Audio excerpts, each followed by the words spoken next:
They hammered on my front door with the force of a battering ram, as if they held an official warrant in hand. For a split second, I almost forgot who I was, a seasoned FBI director with decades of investigative work etched into my bones. Old instincts kicked in hard. My heart raced, my thoughts spun. I'd led countless high-stakes raids in my career, but something about these so-called HOA police banging on my door threw me off. I'd lived in dozens of neighborhoods nationwide during my tenure, and never once had I encountered an HOA with its own uniformed enforcers. I gated to the door, VYing through unpacked boxes and half-built furniture. I'd been in this neighborhood for less than a month on the blink in FBI time. Usually, I was shuffled across the country on a dime, chasing leads on everything from Ponzi schemes to espionage. This place was meant to be my quiet suburban retreat, a breather before retirement. Yet here I was, facing two men in crisp navy uniforms, gold emblems on their chests spelling out neighborhood enforcement. They stood rigid, fists tight at their sides, not exactly radiating a welcoming vibe. One was stocky, broad-chested, with a neatly trimmed graying mustache. The other was lanky, with restless eyes peering through wire-rimmed glasses. I gave them a quick once-over, feigning ignorance despite the storm of theories brewing in my head. "Can I help you?" I asked, keeping my tone light and neighborly. The polite approach had served me well over the years. Nobody likes a confrontational newcomer, especially not one they pegged as a grizzled ex-soldier wrestling a midlife crisis. That was my go-to cover story when folks got nosy about my past.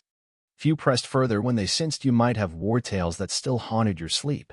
It was the perfect shield for an FBI director VYing anonymity. "We're from the HOA police," the tall one declared, adjusting his glasses. His reedy voice wavered, like he was reciting a memorized script. "We've received multiple complaints about your failure to meet yard maintenance standards. This is a formal warning." I nearly burst out laughing, but years of professionalism held my face steady. Yard maintenance? I just moved and the grass wasn't even 2 inches tall. And since when did an HOA send police over something like that? "Formal warning, you say?" I replied, folding my arms. "That sounds serious." "It is," the mustached one cut in, his tone sharp. "We're authorized to issue citations, fines, and, if needed, proceed with enforcement." His blunt threat fell off. HOAs typically sent passive-aggressive letters, not uniformed goons. The whole scene screamed amateur theater. That shiny, oversized emblem on their chests? More costume prop than official badge. Their stilted delivery and over-the-top intimidation tactics didn't add up either. Lucky for me, I wasn't your average retiree, easily spooked by a fake badge. I flashed a tight smile. "Well, gentlemen, I'd love to see the exact HOA bylaw that authorizes this enforcement. Maybe you could show me some ID or a business card. I don't recall meeting you at the last association meeting." They swapped a quick, uneasy glance. The mustached one cleared his throat. "IDs are PRIVY-legged. We have official documents, but they're not for you to see. We're issuing a DULA 1,000 fine for noncompliance." I took a slow breath, letting the silence stretch. They blinked. I blinked back. My hand itched to pull the FBI badge from my pocket, the real one, stamped with Federal Bureau of Investigation, Director's Office. Flashing it would have been satisfying, maybe even enough to send these small-time hustlers running. But that'd blow my cover too soon. I wanted to see how far they'd push this scam. "That's a hefty fine," I said, faking worry. "All for an unkempt yard?" "Rules are rules," the tall one snapped, his voice steadier now, like he was proud of sounding official. "We suggest you pay now.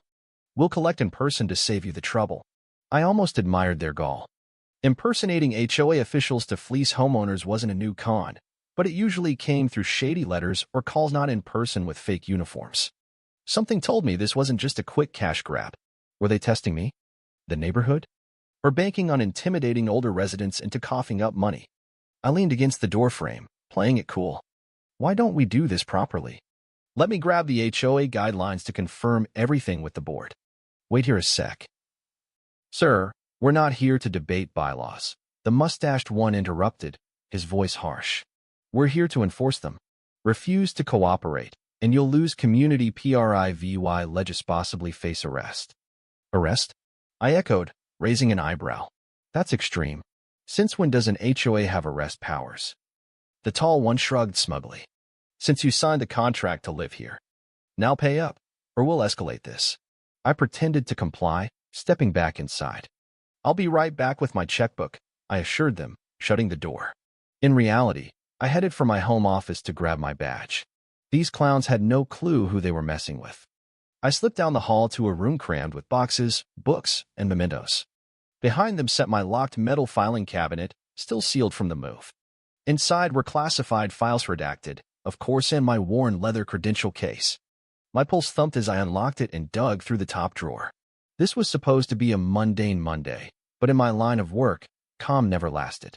There it was, my FBI badge. Not something I'd planned to whip out over a neighborhood spat, but desperate times. My gut said these weren't just petty grifters. People bold enough to confront someone directly in daylight had a reckless streak, and reckless crooks could be dangerous. I paused before heading back. If they realized who I was, they might bolt, or worse, get violent. Better to keep them talking, corner them subtly, and gather evidence. But a darker thought lingered. What if this was bigger? I'd made plenty of enemies: crooked politicians, mobsters, hackers. If any tracked me here, sending fake enforcers wouldn't be a stretch. I shook it off. Probably overthinking.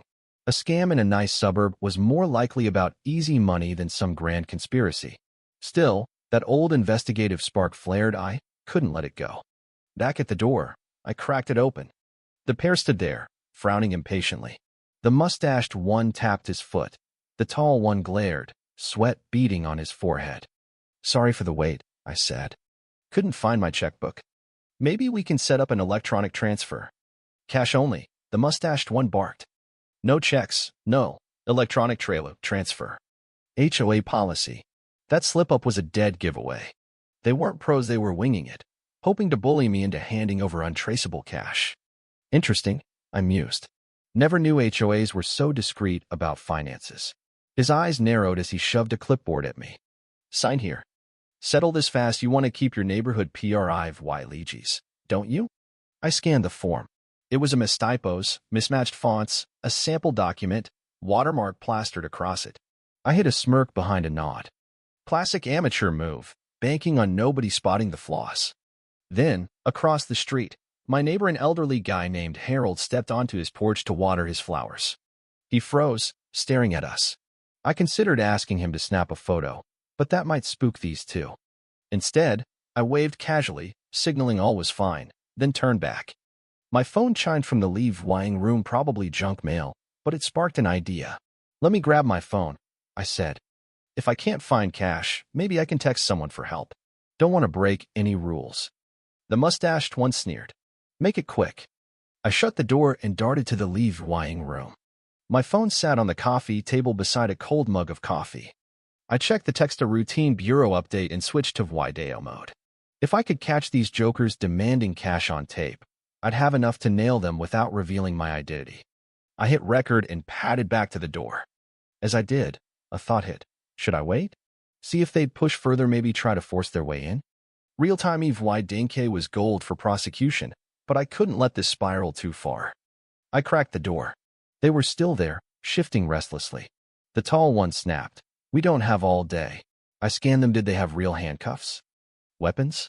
Either could turn ugly fast. My training screamed not to underestimate them. Time to end this. I exhaled casually. "Gentlemen, I have reason to believe you're not who you claim. You say you're HOA, but your documents." "We are who we say," the mustached one hissed, stepping closer. "And we'll arrest you if you don't comply now." He reached for his belt. Adrenaline surged. I whipped out my badge, flipping it open with a flick. "Federal Bureau of Investigation," I said, voice low and firm. "You want to arrest me, an FBI director? You'll need to do better than that." Their faces were a picture, eyes wide, mouths agape, all bravado gone. They froze like deer in headlights. Timing's everything, and I just dropped a bombshell. The mustached one's shock morphed to fury, fist clenching.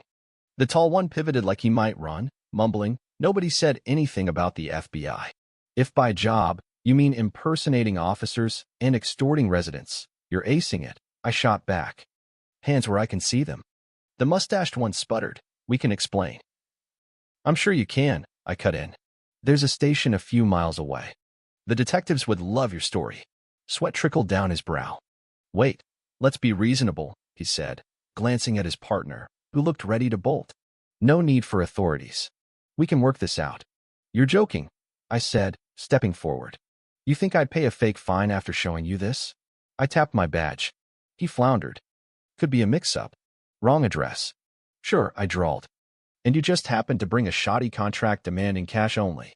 Nice try. Still recording. I motioned them back. Step onto the lawn, hands behind your heads. Harold was still on his porch, phone in hand, watching intently. If this went south, I hoped he'd call 911. Now, I barked. They knelt reluctantly, the mustached one first, then the tall one, wobbling awkwardly. I edged closer, checking for weapons. Cheap handcuffs on the short one, a flimsy pepper spray on the tall Onino guns. A relief. Impersonating law enforcement is a federal crime, I said. You're in deep. The mustached one lunged up, shoving me aside and nearly knocking my phone loose. The tall one scrambled after him, and they bolted down the street. I swore, jogging after them, still filming. They weaved past a parked car, glancing back, slowing themselves down. At the cul-de-sac, a beat-up sedan idled, a woman at the wheel. She revved it as they piled in, tripping over each other. Tires squealed, and they peeled out, vanishing around a corner. I caught my breath, noting the plate's first 3 characters K9 before mud obscured the rest. Harold shuffled over. Cops are coming. You okay? Yeah, I said, pocketing my badge. Got video to ID them. He eyed me. Did I hear right? FBI. Long story, I said. I'll explain when the police get here. My quiet retirement had just imploded. Instead of neighborhood potlucks, I was on a case personal now. These clowns had guts, pulling this in daylight. Who knew what else they were up to? I paced the yard, keeping watch, until squad cars rolled up. I gave my statement repeated Lido officers, a detective, and the HOA president, Margaret, who was mortified. We don't have an HOA police, she kept saying. The scammers were gone, but with my footage and a partial plate, the police had a lead. I sank into a porch chair that night, replaying the video.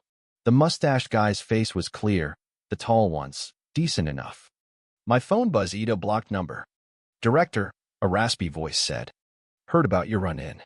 You good? A bureau buddy. Word traveled fast. Fine, I said. They got away, but I've got video. Send it over, he said. Similar scams are popping up elsewhere. Might be a pattern. So much for peace. But I felt a live duty calling again. I'd make sure these crooks didn't prey on anyone else here. They'd pick the wrong guy to mess with.